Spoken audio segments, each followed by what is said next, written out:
Kia ora koutou. My name is Emma Nahna. I am from Sound Foundations for Literacy. I am very pleased that you can join us to watch and listen and learn from Sarah Taylor, who I'm delighted to introduce. She is Deputy Principal at Summerland Primary. And I heard Sarah present at a recent Sharing Best Practice event held at Bayfield School in Auckland, sharing her school's journey of implementing a universal screening assessment and the impact that's had on how they are meeting the needs of all the learners in their school for their literacy learning.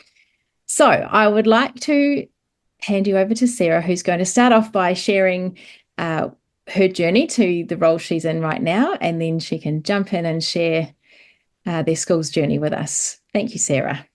Thank you, Emma. As Emma mentioned, I'm Deputy Principal at Summerland Primary, and I'm just going to talk about how we've kind of changed our intervention practices as a school since following a structured literacy approach. I talked on the day that I've got version 2, it's probably version 20. I'm always trying to change it up and look at how we can do things better. I've just undergone another little tweak recently heading into term 4, so I really need to change that number. Yeah. So intervention is a part of my job as well, and as well as curriculum, and I'm pretty passionate about assessment and how we can use that and the data to drive what happens in the classroom. Some information about Summerland. We've got a roll of around 620 students, and we've got a diverse community, varied backgrounds and early childhood experiences that are quite varied, from some being at ECE to some not having a lot of time in ECE, and we've got a lot of ESOL learners as well. Got a large staff, and in that staff I've got 16 learning assistants, many of whom are in classrooms working to support teachers with our highest needs students, and then I've got 2 that are out running a specialist literacy support program, and I'll talk about that today as well. I've been involved in our journey with structured literacy since we first heard Liz Kane present in the April school holidays of 2019. And at that time, I knew that what we were doing wasn't working, and we weren't really making any difference for children that were struggling with learning to read.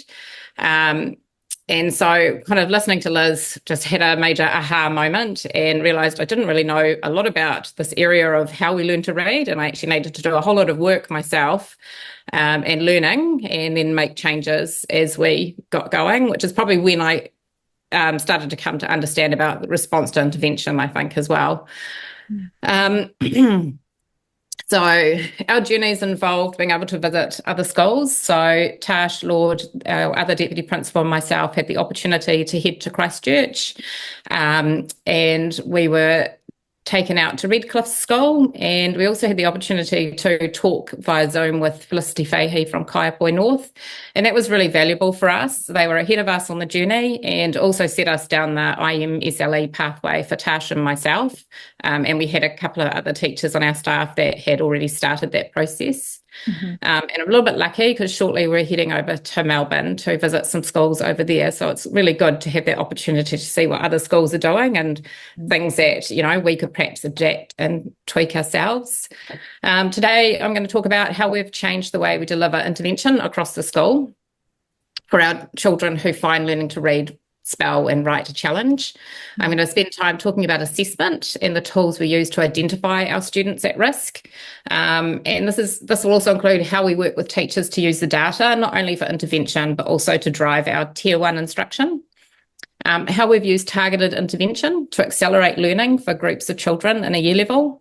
What our response to intervention model looks like at Summerland currently, the impact this change has had, and any successes and challenges we've had along the way.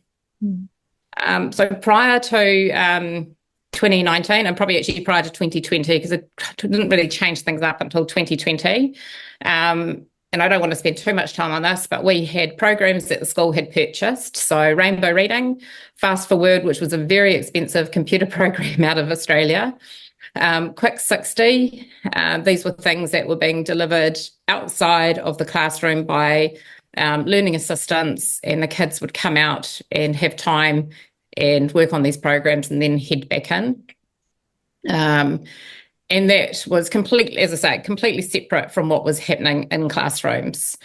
So no alignment at all with classroom practice. And I'd say probably very little communication between the teacher and the people delivering the intervention as well, which isn't ideal.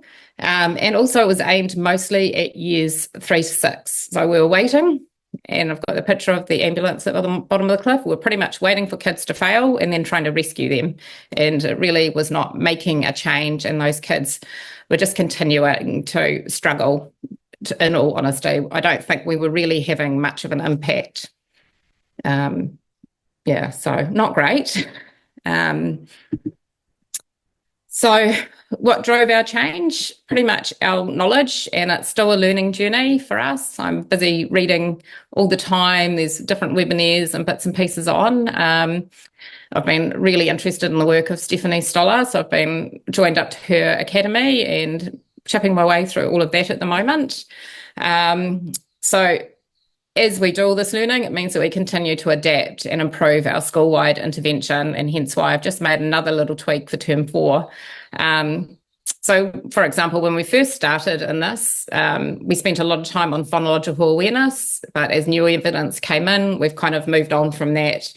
And so a bit like the quote, when you know better, you do better, and that's us. We're just continuing to adapt and adjust all the time. One of the things we're working on is that fidelity of practice across the school, getting consistency, the language we use, that we all need to be teaching and able to explicitly teach literacy skills to all students, not just those in the green of the ladder of reading and writing, but all of them.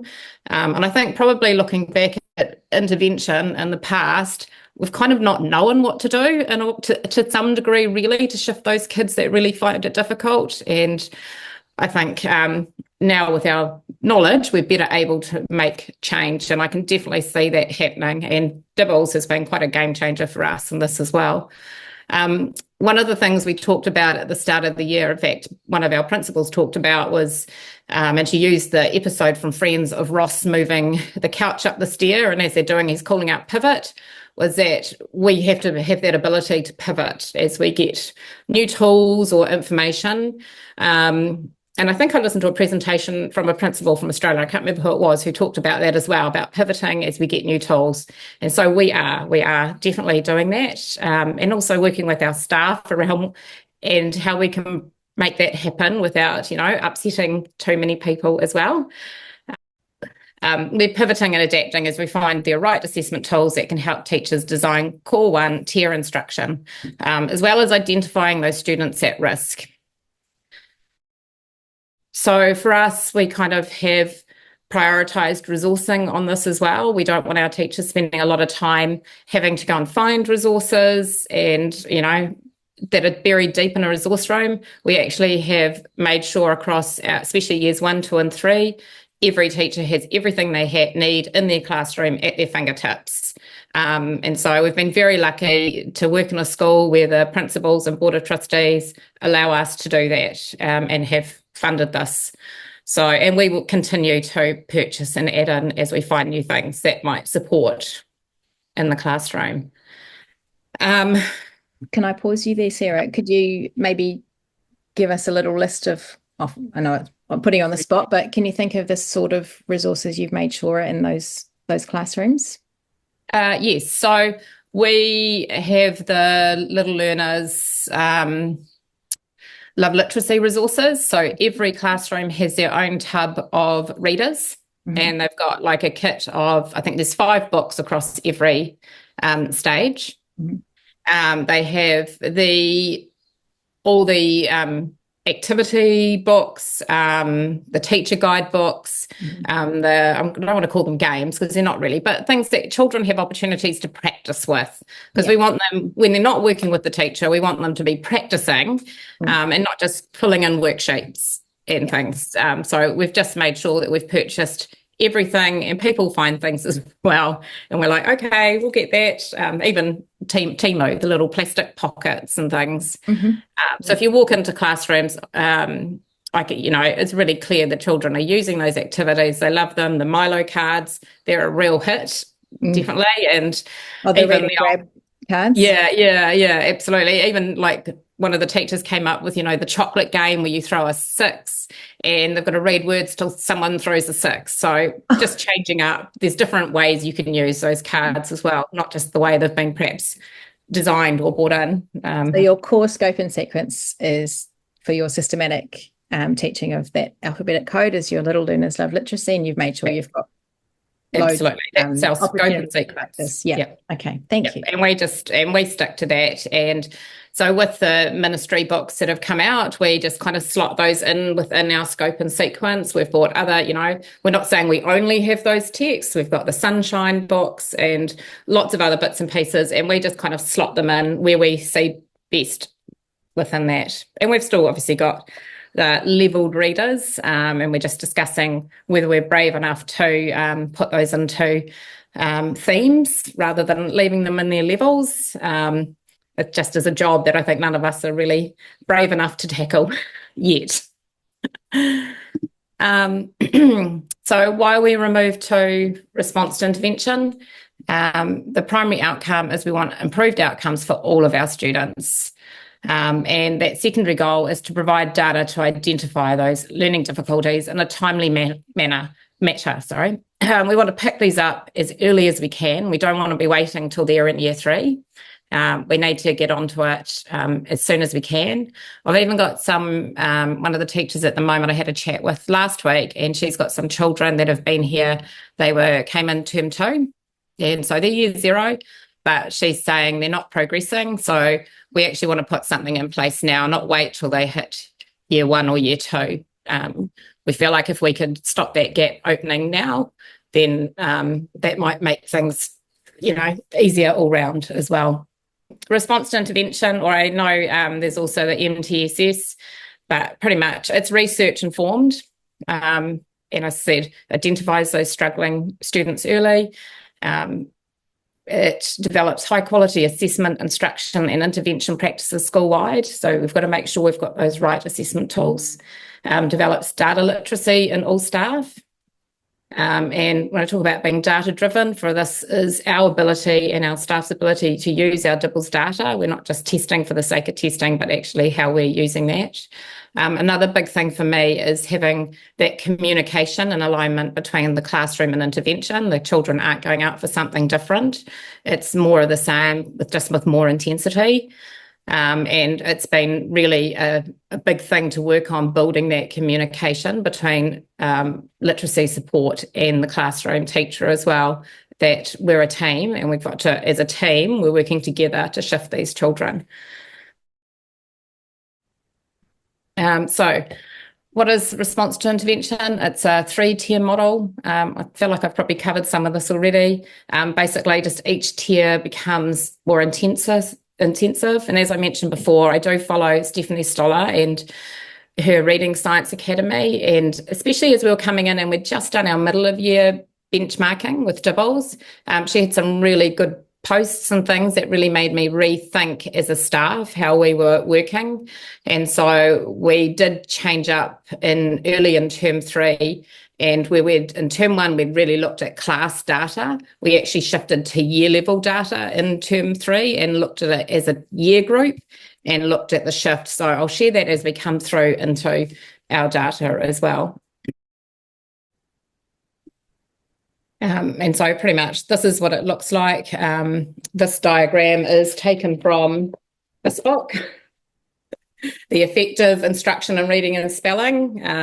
Very lucky that Principal has a daughter in Melbourne, so I was able to have it shipped there, and then she brought it back for me on one of her trips. But it's been great reading. I even took it to the hairdresser recently, which I think had a few weird looks, but when you find the time to read, you do. So anyway, so tier 1, we want really good whole class instruction, that explicit, cumulative, systematic, following our scope and sequence. In our senior year, actually across the school, we use the code as well so that's kind of like our scope and sequence for spelling as well. In terms of writing, we have classes that use the Writing Revolution and Syntax Project, and we're exploring the Think SRSD at the moment as well. But they're all kind of informing what we're doing as a school. And as I talked about, that consistency of language, things like a common one is silent E rule. We've heard magic E. There's all different ways people say that, but if we have different classrooms saying different things, and we've got to be aware of that cognitive overload for kids, and particularly our struggling students. So we're really working hard to go, this is what we're calling each rule or whatever we're working on, and that we've all got the same language, and just trying to really think about how we're delivering things. So we talk about at school, some students can have if they're perhaps in tier 2, it might be some differentiation within the classroom. And it might be you've got whole class, and your whole class can be a mixture of whole class teaching and group as well. But then those kids that perhaps are struggling with something, they might get a bit of an additional dose within the classroom. And then we're trying to get down to peeling out that last perhaps 5% who head off out to literacy support. And I guess the three keys to getting this right for us is that our assessment curriculum and instruction. And if we've got high quality tier 1 instruction aligned with the science of reading, we'll hopefully reduce the number of students requiring tier 2 and therefore tier 3 as well. And I think that's something we're definitely seeing. Like when we first started out in that, we had a lot of children. Our triangle was probably not looking like a triangle at all. And that's really changing. And I can see now, as we're coming through over the years, there's a real shift in our data as well, which is making it a lot easier for us, because previously we had too many children requiring intervention as well, which has its own challenges. Can I pause there and ask a question? If you just go back to your pyramid slide. One of the things that's been a big light bulb understanding for me over the last few years is that children don't arrive in that kind of triangle formation. We don't have 80% of our children just naturally are at that, they're not succeeding at reading just because that's how they come. And that when we get that universal screening data, which I know you're going to talk about with the Dibbles assessment or similar, is that gives us an indication of how our system of teaching literacy is working for our learners. And it's like taking the temperature of our teaching, isn't it? And Absolutely. That we're aiming for our high quality core tier 1 teaching. We know we're getting there when we see that we're getting about 80% of our learners into that green zone, aren't we? Yeah, absolutely. And I think I've got a slide a bit further down that shows a beginning of the year class where it's not looking pretty, and it's predominantly kids at risk, whether it's intensive or strategic. And you'll see the beginning of the year, quite a shift. Now, at the start of the year, when that teacher, and I was really horrified that she had a class like that for a starter, and went, what has happened? But her whole class teaching and differentiating within the classroom, I can't take her whole class and put them in intervention. No. But she really has done an amazing job, and it's just that she just knows that scope and sequence. She really knows into how to target, and I think Dibbles allows us to really target as well to what skills, what kids need. And she's done a really great job, and I can't wait to see what her end of year data looks like as well. So. And it's not a reflection of our children, is it? I mean, we can't say that when we get data like that, which invariably the first time when I'm supporting schools, we're getting a lot of at-risk learners, huge proportions of yellow and red. And it's not that 65% of our learners have got learning difficulties. It's a tier 1 teaching challenge that we need to solve. And what that great quote, we can't intervene our way out of a tier 1 problem. So if you've got, 50, 60, 70% of your children coming up as at risk and indicating they need intervention, it's not possible. That intervention needs to be actually, we've got to do first aid on our classroom and year level and school level core approach to teaching, don't we? Absolutely. And it was actually after at sharing best practice, and I snuck into the back of your session for a little bit, that I kind of rethought our approach across the term as well for this term. And I went, okay, we need to do more work around, pretty much each of those components of dibbles and, what it means, what does it mean if, they haven't got good fluency? What are we going to do? And then stepping back through each kind of, I don't want to call it test, but what do you call them? Each kind of, I guess it is each test, whether it's phoneme segmentation or non-word fluency, what do they all mean? And how do we really dig back to what these kids need? And I think that's what I like about dibbles. We can really use it to start to, it is, that thermometer, but then we can go, okay, well, I need more information. They're clearly struggling at that alphabetic principle. What kind of diagnostic tools am I going to use to dig a bit deeper into this so I can, really dig into what those children need? Brilliant. Yeah. Thank you. Yeah. So assessment has changed for us, and this year, like last year, we did a little taster of dibbles, and then this year we have jumped in completely. So we no longer have running records. They're not reliable, and they don't really give us information, the valid information, I guess. And we're not just wanting kids chipping and going through level to level. And so I guess, actually, we also use the Little Learners, the LARS is the Little Learners Assessment, and that is in years 1 to 3, and we do that twice a year. And that just purely is used for our kids moving through our scope and sequence, and it directly informs teachers just in their teaching and what perhaps they're working on within the classroom. We use the Liz Kane Phonemic Awareness tool. We have the code word check, which we do twice a year. This year we trialled the No More Marking comparative writing trial for year 3. That's actually coming up again in term 4. So that will be really good because we were able to, the comparative judgment pretty much gave us, every child that sat there gave us a writing age and a stay-9. And from there, we were very easily able to put all those pieces of writing in kind of a line from who scored at stay-9-1 to who scored at stay-9-9. And then we kind of, as a team, looked at it and went, well, these children here are all achieving below, level 2 of the curriculum is what it kind of came at. What do they need? What do we need to be teaching? What can we see is going on here? Things like handwriting was still a problem, just basic sentence structure. And so really drilling back to what are things that we can really work on, and we'll go again in term 4, and hopefully that might show some shift because we've been really able to target in on those writing samples. It was a lot easier than having to sit in a staff meeting and have those long conversations over what's the better piece of writing. It was a really simple process. And I'm actually looking forward to actually heading over to Templestowe Heights, and I'll get to meet Jeanette Breen. So I'm quite excited about that, and hearing how they're using it to shift their writing. And we've had PATs, we've done them for years. So I guess the ministry directive that came out, it really has no impact because I feel like we're already ticking some boxes there. We'll just probably shift to whatever the phonemic awareness that they bring out. I'm sure it will be very similar, etc. So all this the new phonics check is not phonemic awareness.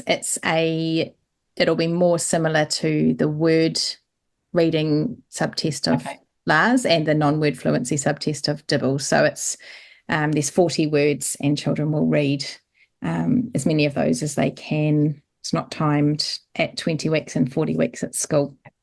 So that's the new one which will slot in there. Yeah, and obviously we'll just readjust once that comes out. Do we need to keep going with all of what we've got?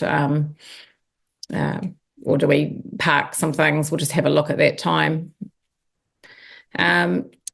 This is just kind of an example of our thinking at Summerland at the moment. And this came about after Adrian Kinder from Liz Kane Literacy ran a little workshop for a North Shore structured literacy group. And I went, okay, what does it look like at Summerland? What are the tools we're using within reading, spelling, writing, and vocabulary? And what are the assessment tools we have? And then across the tiers as well. So it's just kind of our little document as a school. And I think our teachers also found it really helpful as well that it was documented and actually something on paper for them. So, and everything we have is, we're looking for that evidence-based as well for us. And then working, I guess now our goal is really working and drilling down on explicit teaching, that clear, direct teaching, frequent checks for understanding. And we're certainly seeing in classes some quite significant shift for students, and actually people transferring this across to maths as well now. It's not just literacy. That's really exciting for us. And so that's pretty much us in terms of that. It's lovely. It's great having it all on one page there for that consistency of practice. It's kind of like your playbook. It is. And I have goals of linking in more things. It's time to get to there. We have actually started another document that has links to research and evidence, and then teaching tools that people are developing within their classroom. So we're getting some sharing going across the school. So we're not all reinventing the wheel as well. So tier 1, every child gets everything. We want that high quality evidence aligned instruction for all our students. And that means our teachers need to be knowledgeable. And that means most students' needs can be met by tier 1, and others might benefit from more targeted interventions to help them reaching their targets. And one of the things that with DIBBLS, it's allowed us to really look at year levels, how we can use that data, and in year level meetings talk about our at-risk learners and what we're doing and what tools we're using and what's working, and then working together, if something's not working for a child, what do we need to change? What have others tried? Just trying to get some sharing across the teams and working together. It's not one teacher with that child, it's a team effort. And I think that's probably a really important element in this. The other thing is we have been very lucky to have coaching with the team from Liz Kane Literacy. And one of the things that we did this year was, as a senior leadership team, we actually worked alongside Adrian in the classroom and kind of shadowed her coaching. We know that the team will be getting very busy, and that at some point we have to part ways, and we've got to be able to sustain this as a school and have our own coaching model. And we're already talking about that. What do we need to develop if we have new staff coming on board? How can we support them? And then even within our own team, how do we support staff with this as well? And I think that is something I would highly recommend for senior leaders to do if they have someone coming into the school and doing some coaching, is actually working really closely alongside them as well to build their own knowledge as well. So I just took this from was very lucky to attend Jan Halsbrook earlier this year. And so I'm going to dive into DIBBLS and kind of what we're doing and how we're using it. And so pretty much if they are at green or blue, they're at or above and they're likely to be on track. But if they're coming out yellow or red, then they might need some extra assistance. And so once we've looked at who might need help, then we need to dig a bit deeper, really. And so we need some diagnostic tools along there, things like the UK Phonics box. There's a little diagnostic there, which we found quite handy to use. And I guess we're still continuing to look at that as well. We've got a few staff now that are working through or completed the IMSLE training. There's a quite comprehensive diagnostic tool with that we can use on, and we have been using actually with some of our older learners as well, just to dig a bit deeper.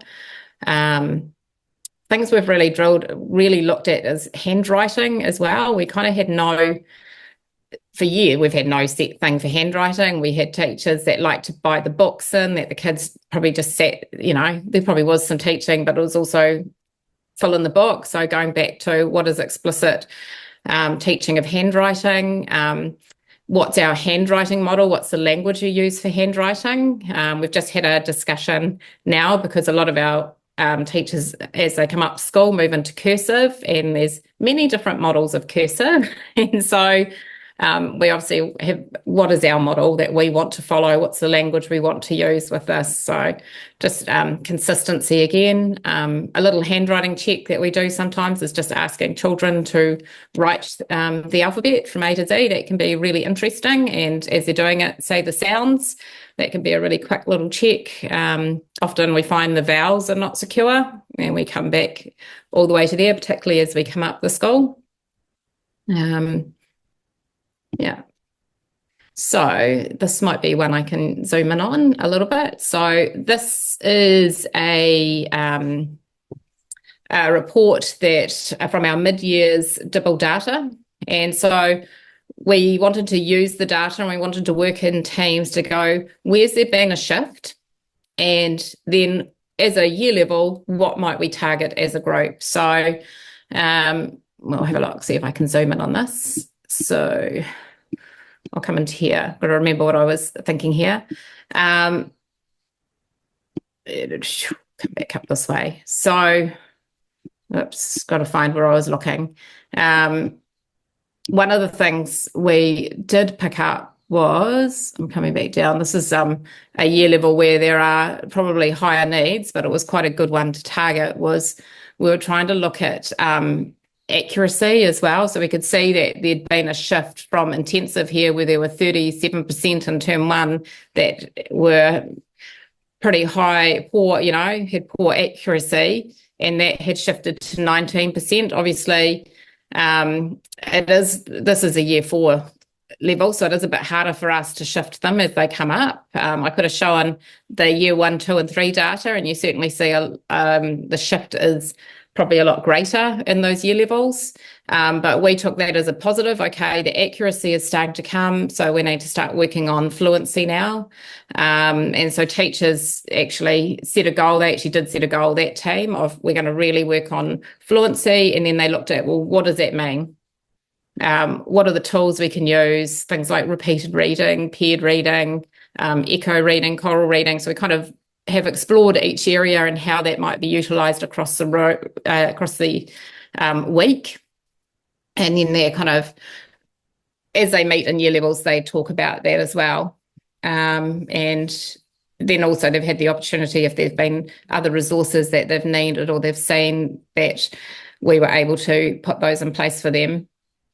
This also drove workshops for the term. So people said, well, I'm not sure what repeated reading is. We were able to have a little pop-up workshop, and we've got some great teachers across the staff that are able to say, I'm going to run a pop-up workshop on repeated reading, or I'm going to run a pop-up workshop on echo reading, or whatever it was.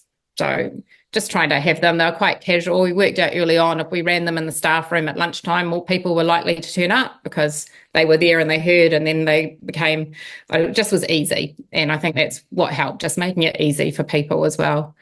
It was actually quite convenient because we were about to launch into what was paired reading, and then Dr. Nathaniel Swain popped up with a blog on it. So it just seems to be timely that as we've been coming into things, someone has popped a blog or some post has arrived, and we've like, that's exactly what we needed. Quite a classic one was comprehension. We were kind of getting around to that at the end of the term, and then some webinar and some really good posts popped up actually. So it was really great to be able to share that information with the staff. So I'm just going to move on to so this is what I was talking about before. This is just zoom in on this side here. You can see this is term 1, beginning of the year. This was a year 2 class that came through. And as I say, I was a little bit horrified and felt terrible for the teacher when we saw this. And you can see it wasn't pretty, and there were just too many kids for me to go, we'll pack them all up and put them in intervention. Then it became, how can we support you in the classroom? And ultimately, she has worked really hard. I don't have learning, unfortunately, we don't have the capability just to put learning assistants within the room as well. but she has worked super hard herself. So if I slide across that whole class teaching, and really you can see the huge shift. And now we're getting down to who are the kids. And actually we had previously, she did early on identify children. And so some of those children up here are our children who have been and are on literacy support. There might have been some children that came on for a short period of time and then they jump off pretty quickly as well. Our literacy support is quite flexible. We don't just leave kids in for term at a time. They just come and go as people need. So people might say, in fact, this particular class had quite a few new enrolments, and for a while there was every new enrolment. And I got a message, hey, Sarah, just tested and I think they need some help. And so we were just able to adapt and add in, and we just look for the right fit within the literacy support timetable as well. As you can see, so that was really exciting to see that shift there. Could you zoom that out again and let's just have a quick look there. So we see, looking at oral reading and fluency accuracy, we've gone from, is that 39% of students who are not at risk? Yes. Or is that the mean down the bottom? I think that's the mean, actually. 39% was the mean. So the mean of 39% words read accurately has jumped to 80% of words read accurately. It's the mean score. Yes. And also we can see just by sort of running our eyes across these composites here, we can see earlier we had 1, 2, 3, 4, 5, 6, 7 out of, do you know how many we have there? It's probably 22 or 23 in there, I think. It looks fair, in fairness, it looks like about a quarter of our children were on track. So we had actually 75% of, as an estimate, 3/4 of the children were at risk. And through that increasing the quality and the intensity of that core tier 1 teaching, plus you had some extra learning support, we've now got, it looks like at least 2/3 or 3/4 of our children are now on track by the middle of the year. Like, that's an incredible shift. What year is that? This is year 2. Wow. And I mean, our year 2 team, they're incredible. They worked really hard and they are very good working with our literacy support team. And I guess one of the things we had noticed, and this was back in 2019, was that we just had these kids, and at that time they were coming through from year 1 to 2 and they were stuck on magenta red at that time. And then it kind of became, they got stuck on stage 1 of little learners. And so we've really had to, the year 2s in particular are very good at working alongside the literacy support, and they meet with them and they talk with them and they're talking about what they're doing in their classroom. The little learners, they'll say, we're working at this stage, but this is what I need you to work on. We're really working on that blending words or segmenting for spelling, whatever it is. The communication is the key, I think, and really working as a team. And I think that's where we find we might pop kids in for a little bit of time in term 1, and within 4 to 6 weeks they might be out again. Yep, they're on track. So we don't want them all sitting there. Right. And I think there's sort of almost a complacency that we've had in the past, increasing over the past few decades, that's sort of just how our kids are. And I think this data that's in front of us right now, there are so many factors affecting our children coming into school now. We know that affect their well-being, their home environment, their community environment, that may increase or decrease their risk factors, but that's not where our children are. It's not a fixed state that they're in, and nothing about their environment necessarily has changed between beginning of year and mid-year data here. And what has changed that trajectory for those kids is the teaching. So we talk about that. We say we can't control we can't control what they've had before they've hit school, or what's going on at home for them. But what we can control is when they get to school and the teaching we're doing and what we're delivering in the classroom. That's on us. And it kind of counters that commentary or narrative sometimes we hear, but our learners are this, and we need to focus on our teaching.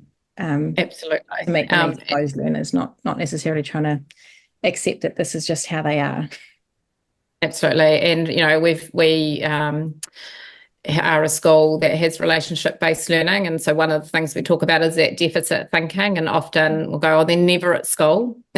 They're always late or they're always away. And we've just been really careful and really working hard to change that kind of narrative around to when they're here, this is what they need. And just making sure that's what we're saying rather than looking to blame. What can we do? Yes. What do we, really working hard on that. They're solutions focused.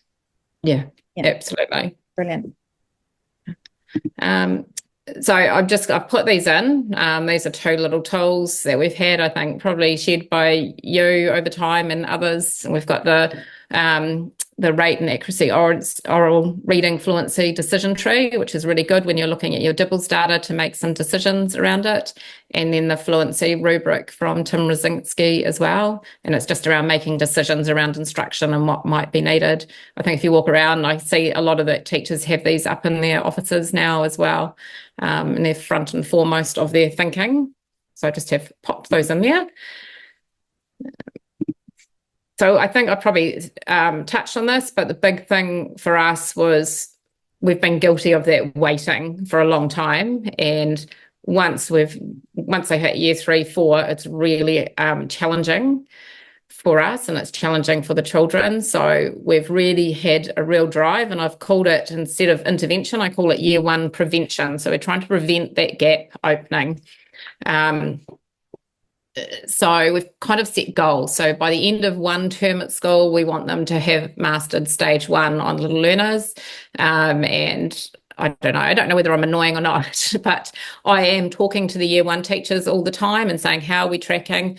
Who have you got concerns on? And they're very good at talking and saying, these children we're worried about. And then we can kind of jump in and go, okay, what do you need? Do you think this can be a tier 2 in class, or do you think they might need a little bit of something extra? And so they've been really good at getting that little bit of something extra where needed and really targeting in.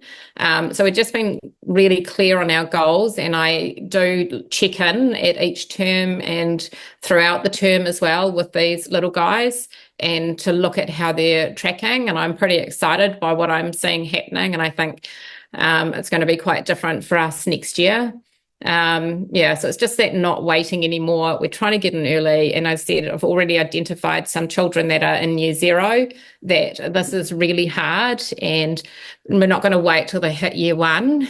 We're going to try and put them in now and get a bit of extra support to get them on their way.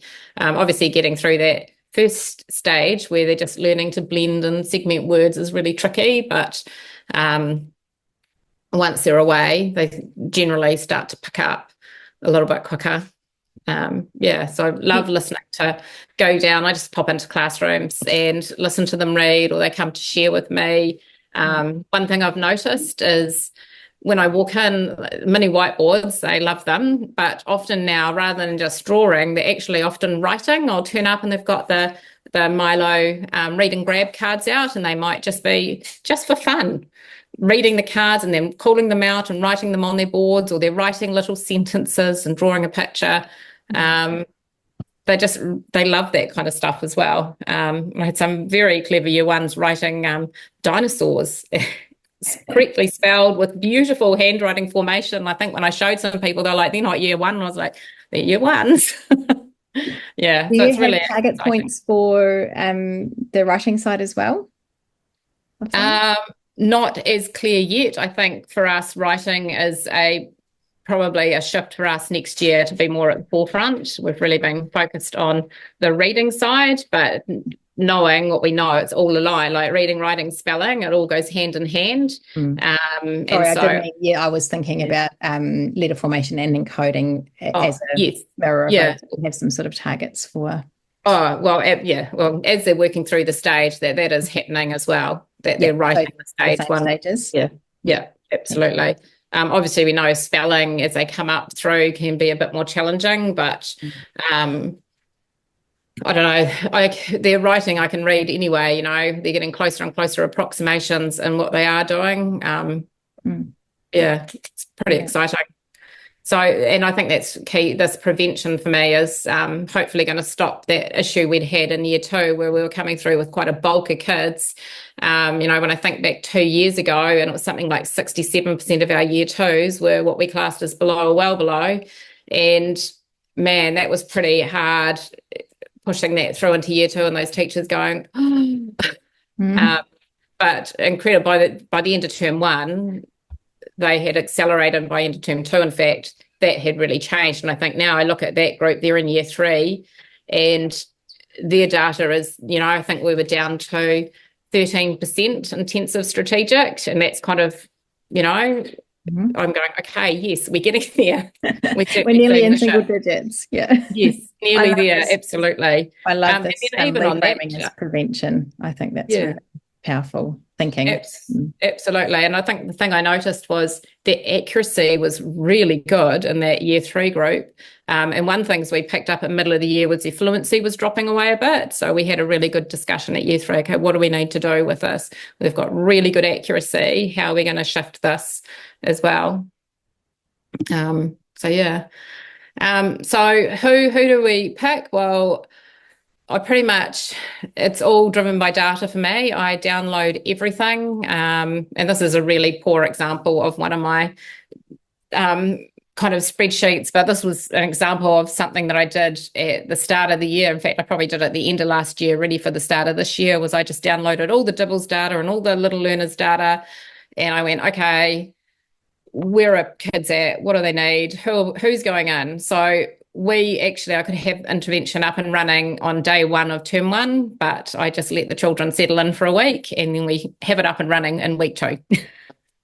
And just gives us a bit of time if we're not sure. We didn't notice some discrepancy between the little learners and Dibbles, so we wanted to go back and check on it, and we did. We were just able to quickly, with the literacy support team, just do a few more checks through, and from there we kind of, the teachers had a bit of time as well, and we're going, yep, okay, definitely take those children. And so we're able to get it up and running really quick, and it just runs all year. Pretty much the last Friday of every term, we go have a break. And that's a bit of a tidy up time for the literacy support team as well. We meet as a team. I meet with the 2 literacy support staff, and we meet really regularly. We don't just meet once a term. I try to meet with them several times throughout the term, whether it's a walking through and stopping in the morning over a cup of tea, or whether it's a formal. We have sometimes like a Tuesday afternoon. It might be come and sit down, we'll do a bit of PD, or we will look at the groups. Do we need to shuffle any kids? A teacher might have been in to have a chat. Okay, I've got another child. Can we fit them in, or can we take some children out? So it's just, there's a lot of communication going on. And we're not I guess the thing is for me, we're not waiting at the start of the year anymore to do the testing, which would take, 5 to 6 weeks sometimes. I've got everything from the end of the year, and I'm ready to go straight away at the start of the year. And that's crucial. No wasted time. So Tier 2 can be met in the classroom as well, and some children do come out and have Tier 2 out as well. Teachers plan for it. And I've already mentioned that year level meetings, just setting of those instructional targets and discussions that happened, and then how do we actually, what are the tools we need to use? How are we doing this, I guess? In terms of the progress monitoring, been really working with staff around that and using that effectively. I think it's a really valuable tool. And I think we're still probably really working on how we're using it as well. It's for children who are struggling, we want to be checking more regularly. So some people will check probably 2 weekly. Every now and then there's a child we might test a bit more frequently if we think we need. And then if after, say, 4 or 5 checkpoints, we know that we can see that they're not shifting, we might just look, okay, what do we need to adjust? It's us, we need to adjust, not the children. We've got to do something to change up here. And And so working with teachers, and we're a bit lucky because we have the Dibbles data system, which we were able to get at the end of last year, and I don't think that's available at the moment, unfortunately, although I think you can get, there's another one, isn't there? I can't remember the name of it. M-Class, you can. M-Class, yeah. It's more expensive. It's a bit expensive. So we've just been lucky to have it. It does mean, and I'll jump to that we can just enter the information and it gives us the progress. We just plot in the different points. And it's that knowledge about knowing what to progress monitor as well. The child at the top of the diagram, she really struggles. She's also, there's some processing stuff as well. So she does read very slowly, but she's slow like with her speech, and she's slow in the way she moves as well. And I think I just put this one in because it was good. You could see the progress monitoring, which are the small dots. We were off track and we were like, we need to adjust. And then something happened at the benchmark and she came back on track. And I should have probably updated it because it's actually continued along that line. And we don't know what happened. It just, but we probably were thinking we need to change something. She's in year 5 and we work very, very hard to align between the classroom teacher and the literacy support team and myself. I work with her when I can as well. So we're trying to really align our practice in that we're all doing the same thing. And if we're all teaching a particular spelling rule, that we're all teaching the same thing. We're not one person doing one thing, one doing the next. And down the bottom, you can see that as someone who's been progress monitoring on reading, word reading fluency, and they're definitely on target. And just to explain, if people are unfamiliar with progress monitoring, so Dibbles has your 3 benchmark assessments with all subtests, and then for every subtest, they also have 20 alternative forms available that you can use to sort of keep a tab on children's progress. And you only use one of the subtests for progress monitoring, so it's literally 2 minutes once every few weeks, and you will be aligning that progress monitoring subtest to what you're really targeting. So if you're really targeting building alphabetic code knowledge and decoding, then you would use the non-word fluency. If you were really working hard on reading fluency, so accuracy and rate, then your progress monitoring would be, as you can see at the top left, the oral reading fluency subtest. And you may go off year level and use some progress monitoring that is below where their current year level is, whereas benchmark is always on year level. Progress monitoring, we might need to test down a little bit to actually see that shift. Are you trying any of that going off? Yes, I have done with some of our children in the red. It's and then every so often, so you might do week 2. So say this was your year 5 learner. Week 2, you might do. We might need to be using a year 3 reading fluency subtest. Week 4, we might use another year 3, and then week 6, we might go back to the year 5 level reading fluency to check, are we getting any shift towards the year level target as well? Yeah. So Jan Hausrock kind of talks about, is the work working? And is the help if it's helping? Not working, we've got to change what we're doing. And so I think that's probably been, and this has been a really good tool in that. Is what we're doing working? If not, what do we need to change or adapt? Is there something else we can do? But also I think that big thing around, we're not on our own in this. I'm not just the classroom teacher on my own, that actually there's people, I've got a team I can talk to that will help, and support. And there's someone else might have something else they're doing that's working. I think that's been real key. Having that shared language to talk about all the children. Everyone's using the same assessment tool. Yeah.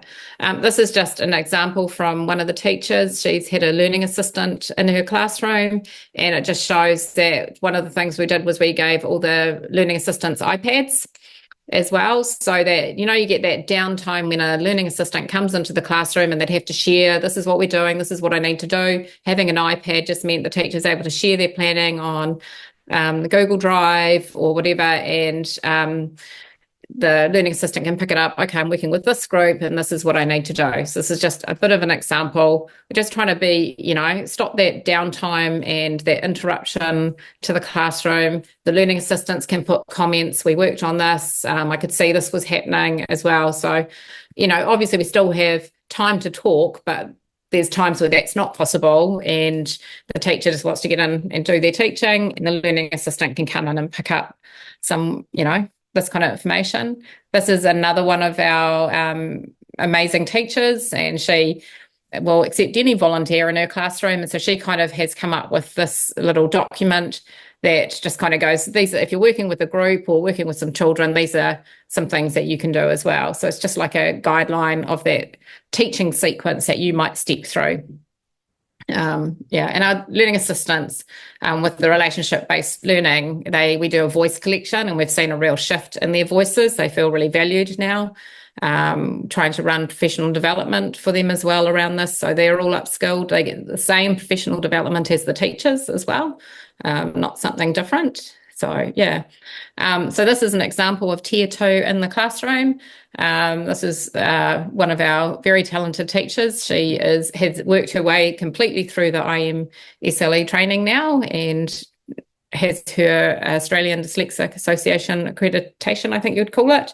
And she has Year 2s, and it's really incredible watching her, and particularly those children in the red as well. She probably works highly effectively with the literacy support as well, where one of her children are noticing was that they just would overload super quickly. And so they just changed it up to having the literacy support work with her first. So this teacher will set up the basket of what they're going to be working on that week, and that child takes it with her. So it's the same resources as in the classroom, and then the literacy support will do exactly the same. And then she just found that when she came back to the classroom, she was coping a lot better within the classroom as well. I'll head through. And Tier 3, so I have two learning assistants, and they're learning assistants. We haven't had funding. Didn't have reading recovery, but we haven't had funding for a teacher for this. And so I've actually had two learning assistants. One has completed the practical part of the IMSLE training, and she actually did that with Tash and myself. So she has a really good knowledge. They're very, very knowledgeable. And obviously, and I work alongside them, and then they also are really good at going and talking to teachers as well. Just one of the things that happened right before I presented this was I walked into a classroom. It was a wet day, and I walked in, and there was a Year 5 girl who I knew had struggled for years and years and years. And she was sitting reading a picture book and quite a complex picture book to a group of new entrant children. And I actually kind of just was such oh my goodness, that's amazing. Even when we had lockdown, she was coming into school, and Sherry, one of my learning literacy support people, she was actually coming in and working one-to-one with her. Like, it was really hard, and she really struggled. Last year, we just saw a real alignment between the teacher and the classroom, and something just switched, and that was Year 4. And she is in the green and dibbles and holding it and going really well in her spelling and writing, and it's just such a really neat thing, because I guess looking back Year 1 and 2 and knowing how hard it was for her, it was just one of those warm fuzzy moments when I came in. I went, wow. Again, all the children in Tier 3 need to be progress monitored. They're all in intervention, so we want to know that what we're doing is working. We have the same resources. We don't have anything different. It's all the same as in the classroom. It's not something different at all, and I think that's really important. I've just blocked out all the names on this, but this is just an example. I did change it. Originally, earlier in the year, we had Monday to Friday, children would go, and then Fridays were a day for planning and organisation. We've kind of gone a 3-2 split across the week now. So some children go 3 days and some children go 2 days. They're half-an-hour sessions. And we're actually finding that's working a bit better. And so depending on their need is whether they're going 3 days or 2 days. Prior to that, there were 20-minute sessions 4 times a week, so it doesn't really, not a difference in time. And I just think it's working better for us. And we have been able to get a few more kids in, and we do have some children that are one-to-one as well. So mostly there'd be no more than 4 in a group. We try to keep it as low as we can. And that's kind of example. She has her own room set up, and as you can see, the little learners' resources in there. And they have, if they need mini whiteboards, or they work in books, depending on their age as well. So they have their own set space. And that's our resourcing. Probably have covered all this already, so I might just flick through. I guess one of the things for us is, probably don't have there are parents who can go and afford to pay for outside tutoring, but having talked with a friend of mine who had a child who was struggling and looking how much it would cost, and I think we don't have a community where parents can go and afford this kind of thing, so we've got to be able to deliver it at school. And we do work with parents as well with this, and Tash and I've run workshop for parents, how they can support as well, particularly when they're arriving, those year 1 meetings.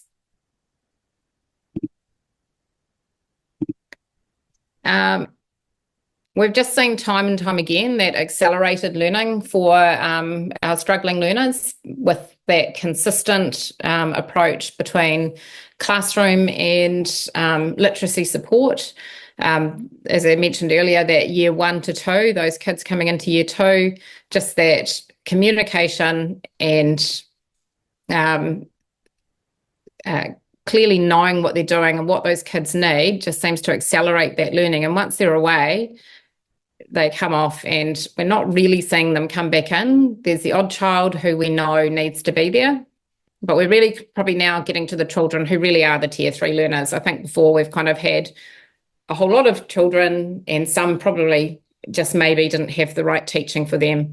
And now we're just trying to narrow down on what that is. And so for us, that number of students requiring support is reducing.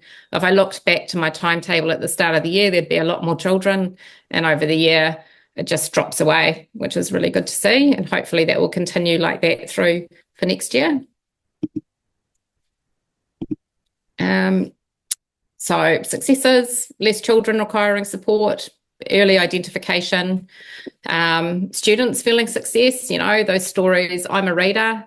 I've worked with a young boy. He came to us at the end of year 3. He had no alphabet knowledge, didn't know ABC or couldn't write. And he said to me, I can't read, I'm not a reader. Had a little bit of time at the end of term 4, but really last year in term 1, just had to go all the way back. Just that very first stage 1, we spent a lot of time there, a lot of manipulation of letters and sounds. And unfortunately, he's just moved on to another school, but he was, he said to me, I'm a reader now. And I was like, yes, you are a reader. And it's still really hard for him. I think he'd got to stage 6. But he would see himself, and he really, in the beginning we had overload really quickly, probably get 5 to 10 minutes. Towards the end, we were getting 45 minutes. And he was really incredible, even his writing and everything. In fact, I'd say he was probably better at spelling than reading to some degree. Super exciting to see that. Challenges for us: new students arriving, just the inconsistency across classrooms, and that's something we just continue to work on. Making sure communication, when I say it's super important, it can also be something that drops off. So really working hard on that and allowing it to happen. I guess there's probably some opportunity around these CRT days as well. And one thing actually last term was really lovely to see were teachers actually in their CRT time going and working in the literacy support room alongside the literacy support teacher as well, to see what was happening in there. And I think that was really valuable on both ends. Being able to keep up with resourcing and just making sure we're really using that assessment data effectively. So next steps for us is just continuing to refine, build our knowledge, just keeping going on dibbles and progress monitoring. And then obviously, as I mentioned before, how can we apply this across the curriculum as well for us? I heard back on your next steps as well that you're starting to explore looking at goal setting, using the data to set goals for children and the kind of growth that you want to see over the year. Yes, yeah. And I guess we kind of cottoned on to zones of growth within the Dibbles DDS as well. And so just how can we use that as well effectively? Love those aims. So yeah, absolutely. It's just an endless learning curve. I am a podcast listener when I go out walking. We have a little version of our own kind of book club, but it's a podcast club, I guess, where we share podcasts and things. Have you listened to this? And it's quite good.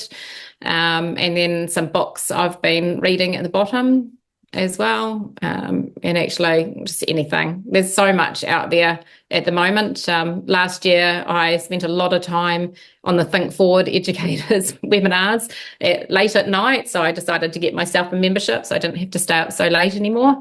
But yeah, just so much information and just, continuing to keep doing and keep learning. And so that's us. Oh, thank you very much. You want to stop sharing that screen there? Thank you.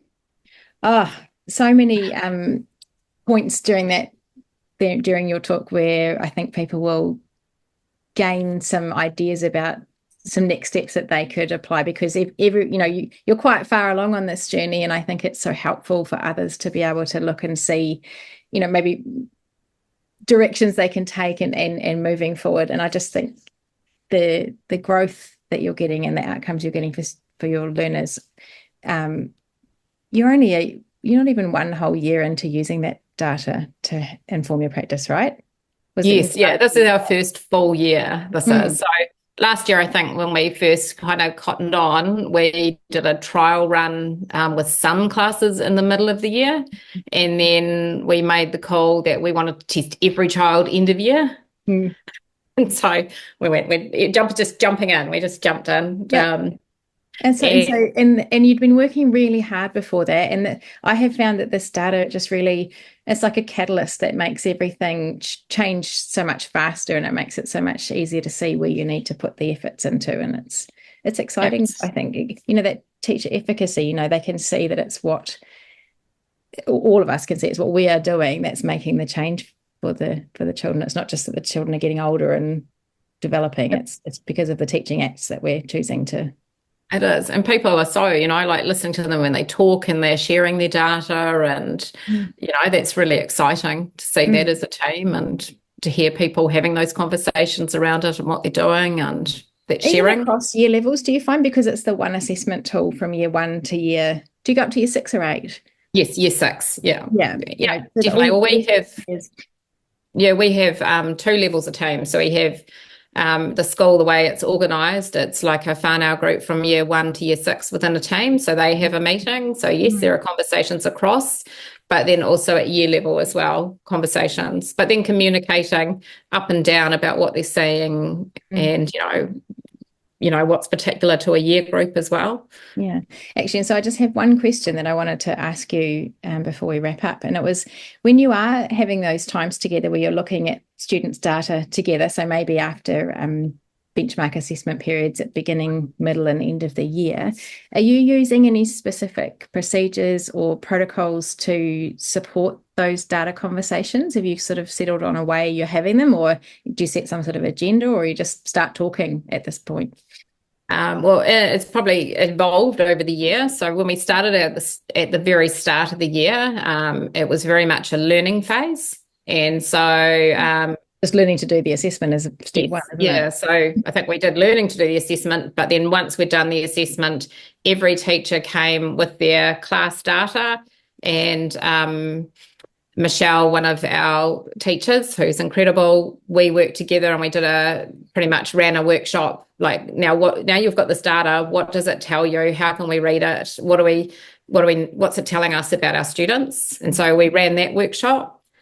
And then I just changed it up middle of the year, I think, because people get stuck into that, like, this is my class. And it was like, we really need to take a team approach. And that's where probably that Stephanie Stoller kind of stuff came in for me. It was that you're not on your own. And it's just because those kids are in your classroom, it's going to take a community or all of us to help shift them. And so I printed out the year level data, and then we worked in year level. And again, just going, hey, where can you see? First of all, let's look at the shift. Where's there been shift? And for each team, that was really good having that information. And then once they had that, okay, well, what can you see now? What could be the next thing to work on? So I think particularly across the year 4 to 6, the big thing was accuracy really shifted.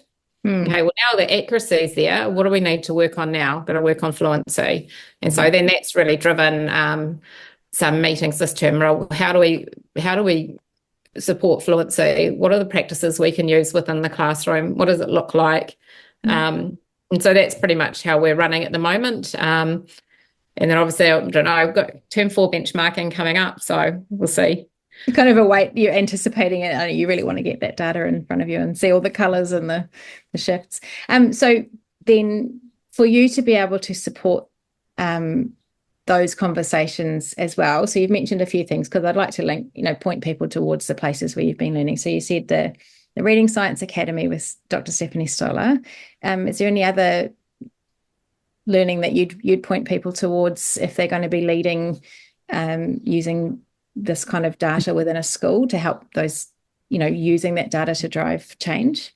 I have spent quite a lot of time on that Australian Research Organisation, ERO, whatever they call themselves, in there. There's quite a lot of stuff coming out of Australia.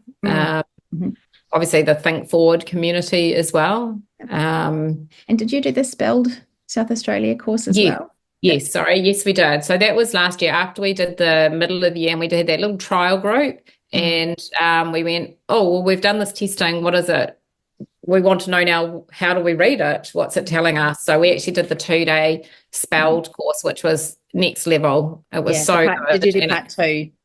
We did part 2. Yeah. So part 1, I think, was how do we do the tests? And I guess as well, how have we, because obviously delivering and completing those benchmarking, so it kind of started out where a group of us had completed it, and then we kind of had conversations around how do we do this correctly, and then what does that look like? And then we went to classrooms. So within our whole senior leadership team, we went out and we did some testing in the classroom with the teacher watching.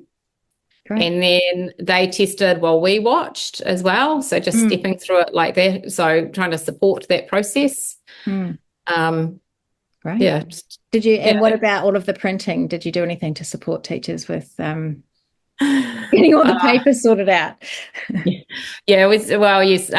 One of the teachers did not. We haven't printed them directly. Some teachers have printed their own sets, and I know there are some amazing people that have done a lot of that printing.